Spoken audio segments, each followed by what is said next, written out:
Corriger ce premier exercice du bac blanc qui était donc issu de Asie, juin 2017, exercice 1 sur 5 points. Outre l'énoncé qui avait un aspect un peu concret, avec cette fonction C qui désignait la concentration du médicament dans le sang en micromoles par litre, on pouvait passer outre de toute façon et répondre à la première question sans rien comprendre du tout, puisqu'il s'agissait de dériver la fonction f pour trouver son sens de variation. La fonction c, pardon, pour trouver son sens de variation. Donc il est dit nulle part qu'elle est dérivable, cette fonction c, donc on va montrer qu'elle est d'abord dérivable.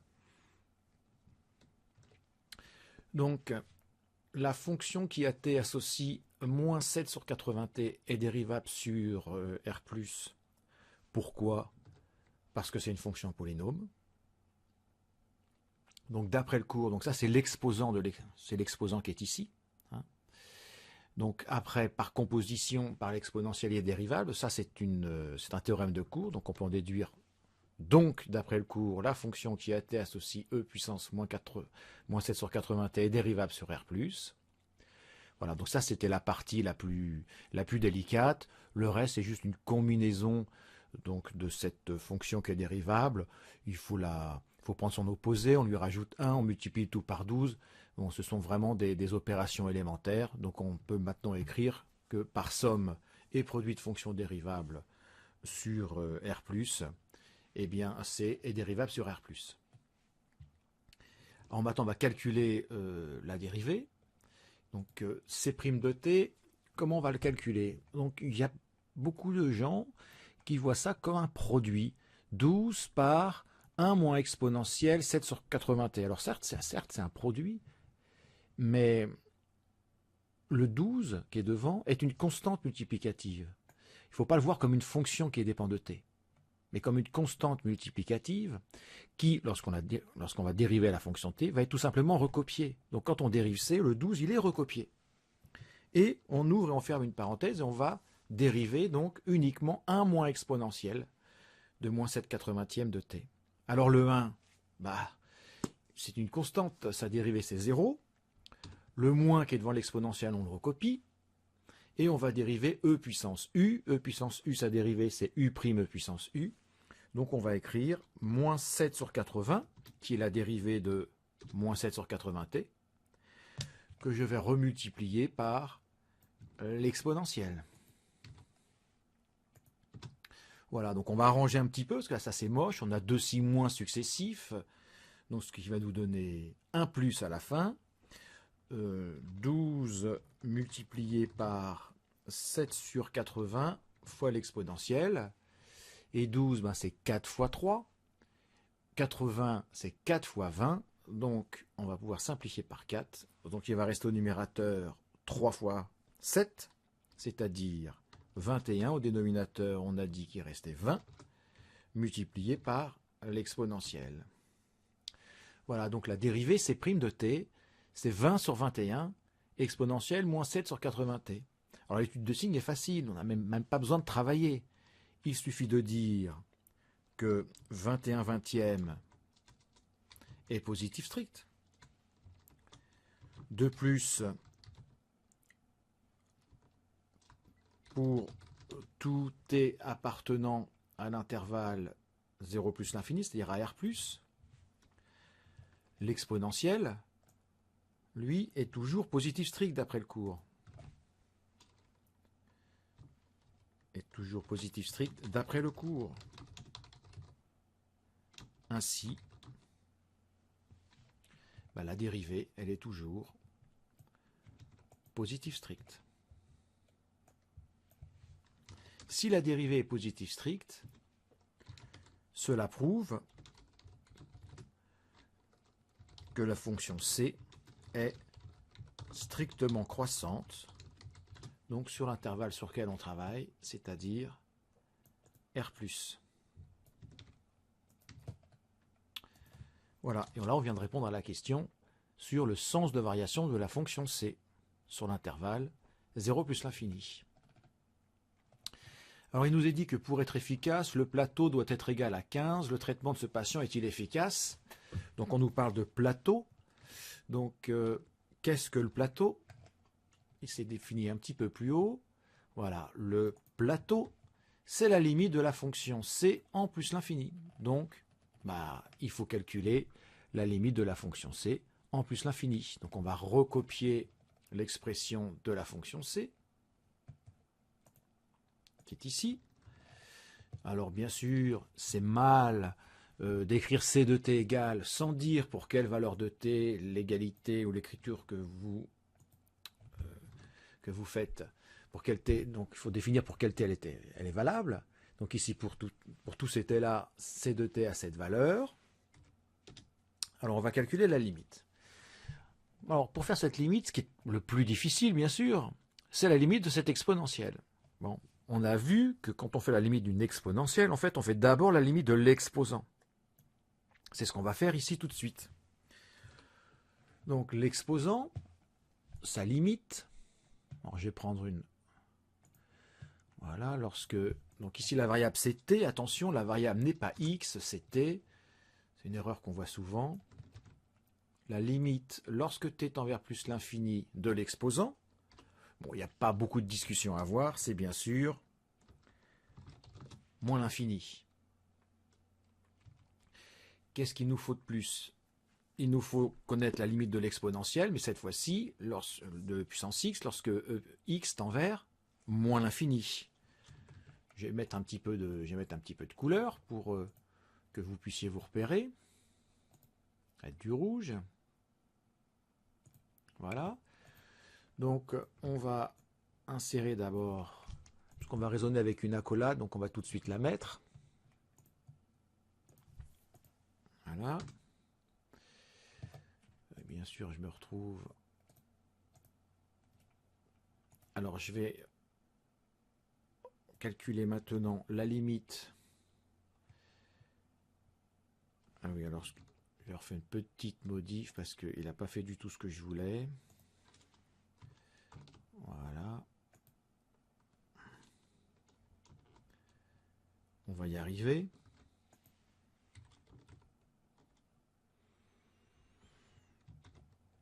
On va y arriver. Donc c'est pour bien présenter l'application du théorème sur la composition de fonctions. On aime bien écrire entièrement les deux limites. Si j'y arrive, hein, parce que là... Voilà, donc cette fois-ci, l'exposant tend vers moins l'infini. Alors on peut prendre ce qu'on veut comme variable après, ici pour e puissance t, donc on va prendre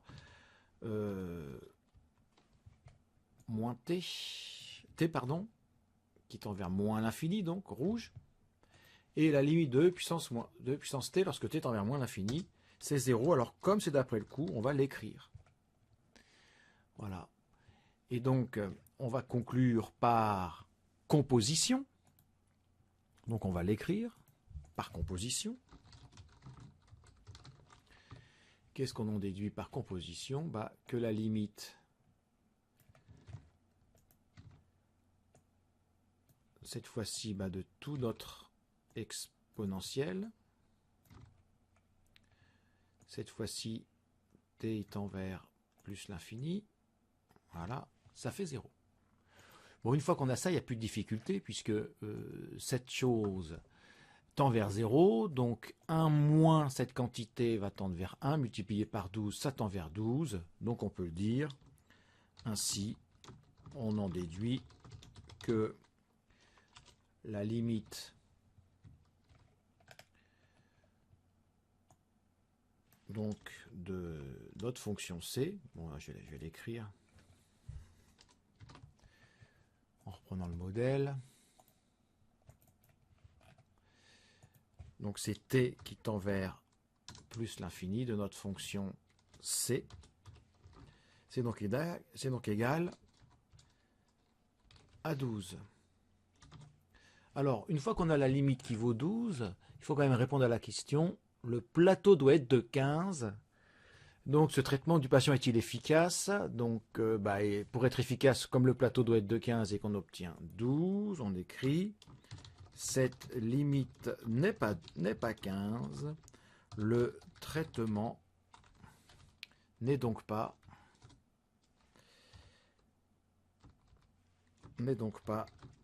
efficace. Voilà pour cette première partie, qui n'était pas très difficile. C'était la partie A. Donc voyons maintenant la partie B.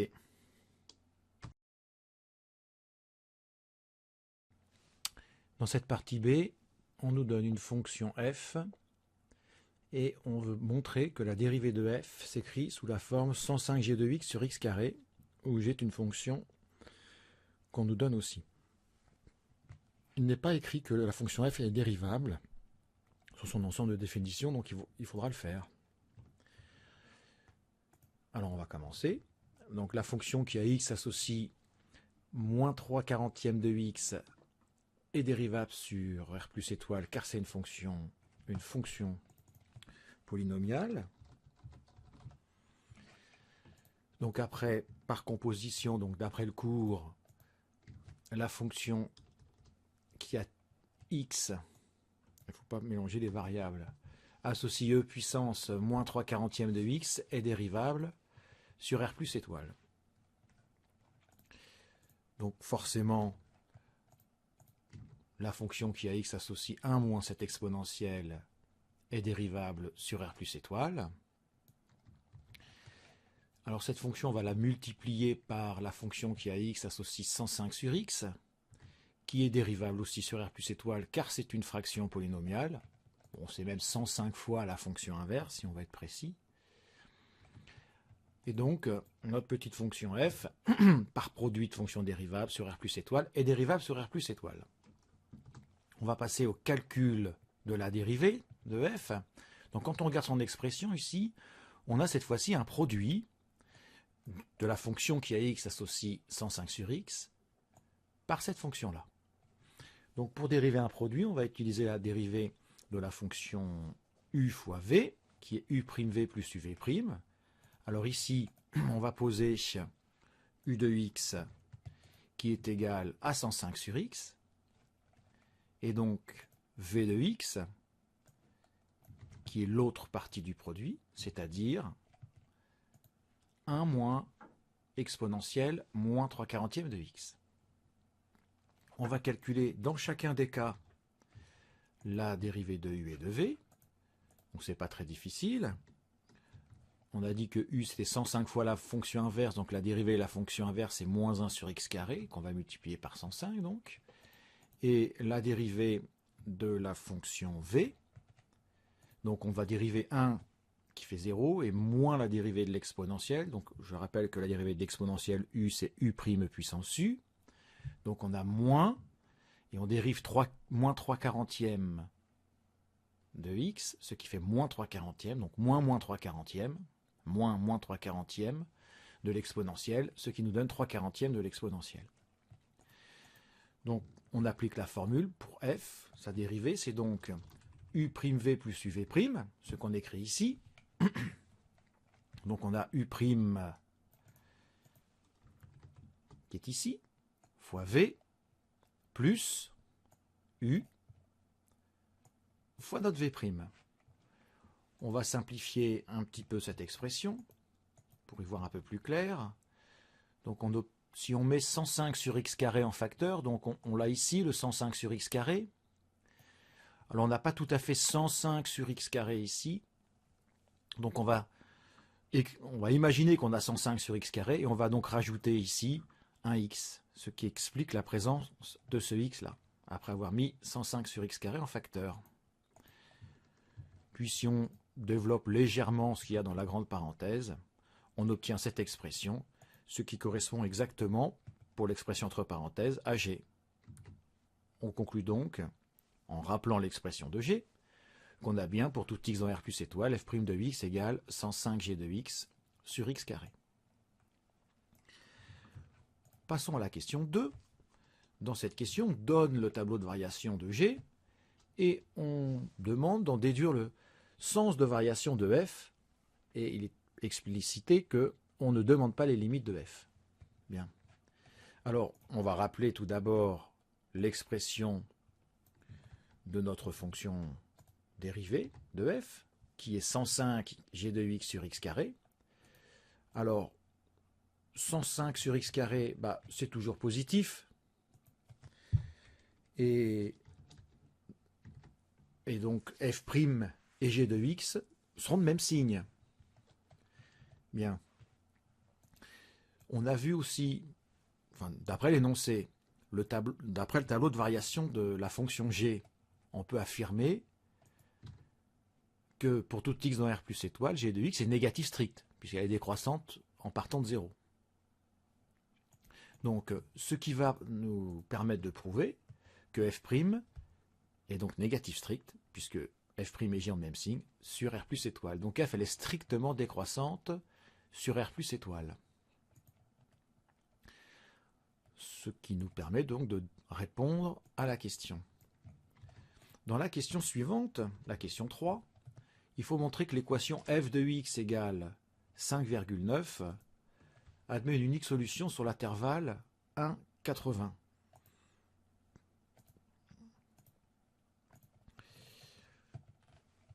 Donc, pour répondre à cela, on va bien sûr utiliser le théorème de la bijection. On nous demande aussi de trouver une valeur approchée au dixième près donc, de cette équation. Donc, on va appliquer sereinement le théorème de la bijection. Alors, tout d'abord, d'après la question 1, f, elle est dérivable sur R plus étoile. Elle est donc continue sur R plus étoile. Puis, d'après la question 2, f est strictement décroissante sur R plus étoile. Donc même si on n'avait pas démontré la question 1 et 2, on pouvait réutiliser donc ce qu'on a obtenu précédemment. Ce qui nous permet d'affirmer que f est continu et strictement décroissant, donc sur l'intervalle 1,80, puisqu'il est inclus dans R plus étoile, à valeur dans f de 80, f de 1. Alors on inverse les images, pour les images, on inverse les bornes, puisque la fonction, elle est décroissante.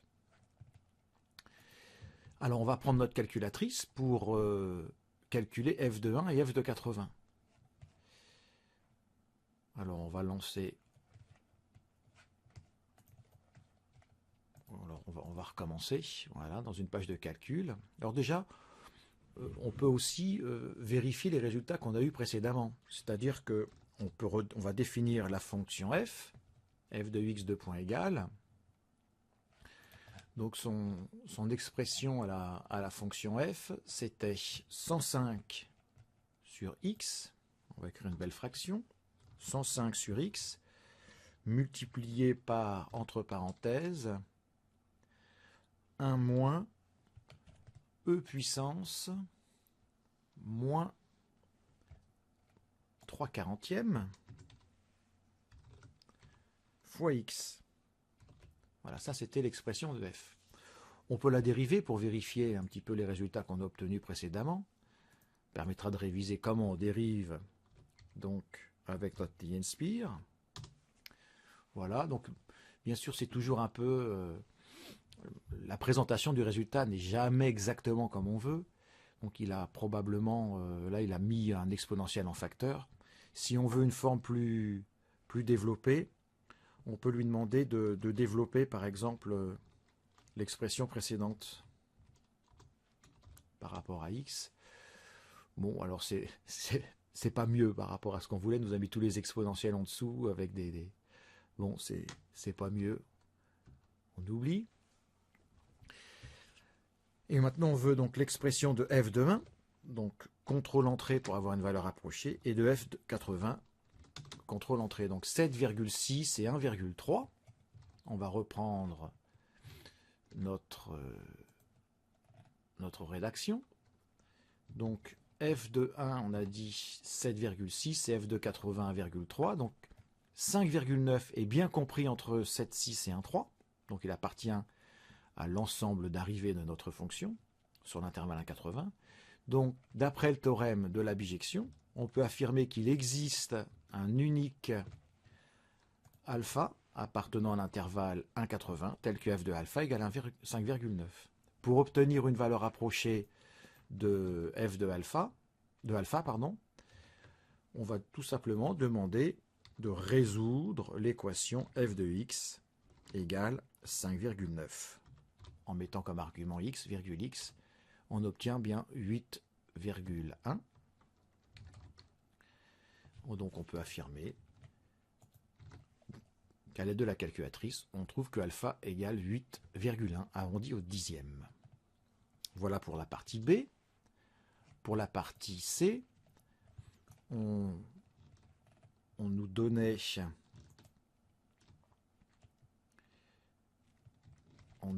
donc,